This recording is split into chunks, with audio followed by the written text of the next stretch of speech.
শীতের খবর জানাতে জয়পুরহাট থেকে যুক্ত হচ্ছেন সহকর্মী মোয়াজ্জেম হোসেন। মোয়াজ্জেম, জেলায় আজ তাপমাত্রা কত দেখতে পাচ্ছেন? শীতে মানুষের দুর্ভোগ কেমন দেখছেন? এছাড়া শীতার্তদের সহায়তায় প্রশাসনের কোনো উদ্যোগ রয়েছে কিনা? আপনাকে শীতের শুভেচ্ছা। আপনি জানেন যে জয়পুরহাটে যে শীত গত 7 থেকে 8 দিন একেবারে তীব্র থেকে তীব্রতর হয়েছে। আপনি জানেন যে হিমালয়ের হিম বাতাসে জয়পুরহাটের জনজীবন স্থবির হয়েছে। ঘন কুয়াশায় পথঘাট এবং কৃষি জমি কিন্তু চরম দুর্ভোগের মধ্যে পড়েছে।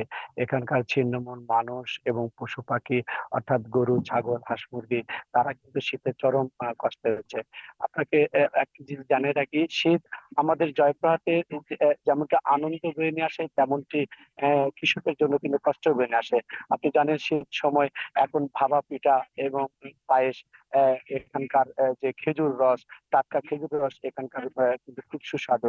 এরপরে কিন্তু এই ঠান্ডা জনিত কারণে কিন্তু এখানকার ছিন্নমূল মানুষ, এখানকার যে ছিন্নমূল মানুষ এবং যারা এরা কিন্তু খুবই কষ্টে আছে শীত কারণে।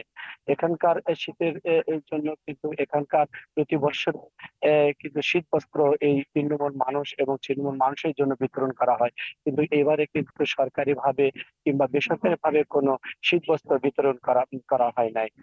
আমি এখানকার জেলা প্রশাসক আফরোজা আক্তার চৌধুরীর সাথে কথা বলছি। তিনি যেটা জানিয়েছেন যে এখন পর্যন্ত প্রধান উপদেষ্টা প্রান্তবিল থেকে কিন্তু কোনো শীতবস্ত্র আসেনি।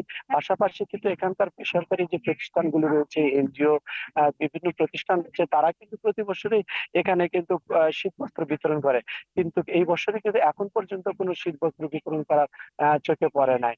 আপনি প্রতিবেদনে যেমনটি বলছিলেন যে শীতজনিত কারণে কিন্তু হাসপাতালে রোগের সংখ্যা বেড়েছে।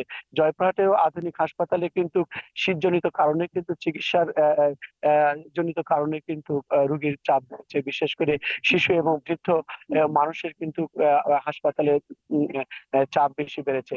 আমি এখানকার অর্থাৎ ডাক্তার শহীদের সঙ্গে কথা বলছি। তিনি যেটা জানিয়েছেন, গত কয়েকদিনের শীতে কিন্তু হাসপাতালগুলিতে রোগীর সংখ্যা কিন্তু বেড়ে গেছে, এবং ওনারা যথাসাধ্য চেষ্টা করতেছে এইসব রোগীদেরকে এই শীতজনিত কারণে যে রোগগুলো হচ্ছে তা নিয়ে দেখার চেষ্টা করতেছে।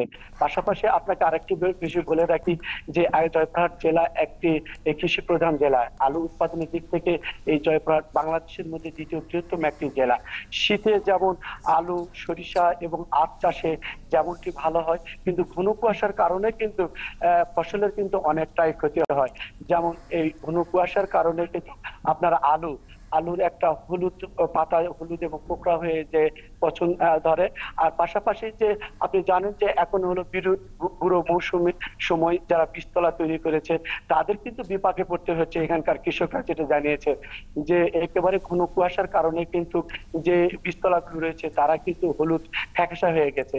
আমি এই বিষয়ে কৃষি বিভাগের সঙ্গে কথা বলছি। কৃষি বিভাগে যেটা বলে বা পরামর্শ দিচ্ছে যে কৃষকরা যখন কোনো কুয়াশা হবে একে মানে পলিথিন দিয়ে রাতের বেলা কিন্তু একটু ঢেকে ঢেকে রাখার জন্য কিন্তু এখানকার কৃষকদের কিন্তু এখানকার পরামর্শ দিয়েছে।